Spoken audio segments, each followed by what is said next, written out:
தெளிவாக புரிந்து கொள்ளுங்கள் அன்புக்குரியவர்களே. இமாமுனா ஷாஃபிஈ ரஹிமஹுல்லாஹ் அவர்களிடத்தில் ஒரு மனிதர் வந்து கேட்கிறார், என்னுடைய தந்தை என்னோடு அடிக்கடி சின்ன சின்ன விஷயங்களுக்கெல்லாம் முரண்பட்டுக் கொள்கிறார், நான் அவரோடு முரண்பாடோடு சண்டை பிடித்துக் கொண்டு இருக்கலாமா என்று கேட்ட நேரம் இமாம் ஷாஃபிஈ ரஹிமஹுல்லாஹ் தந்தைக்கான உரிமையை எப்படி விளங்கி இருந்தார்கள் என்பதை பாருங்கள் அன்புக்குரியவர்களே. உன் தந்தையோடல்ல, உன் தந்தையோடல்ல, உன் தந்தை போடுகிற செருப்போடு கூட, உன் தந்தை அணிகிற பாதணிகளோடு கூட நீ முரண்பட்டு விடாதே என்று சொல்லி அனுப்புகிறார்கள் அந்த மனிதனுக்கு. தந்தைக்கு முன்னால் குரலை உசைத்து பேசுகிற,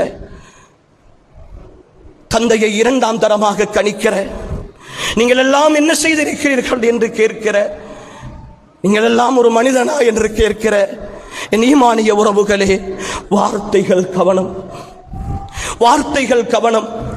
சுவர்க்கத்தை நிராகரிக்கிற, சுவர்க்கத்தின் நடுவாசலை இழுத்து மூடுகிற அந்த பணியை இலகுவாக செய்து கொண்டிருக்கிறோம்.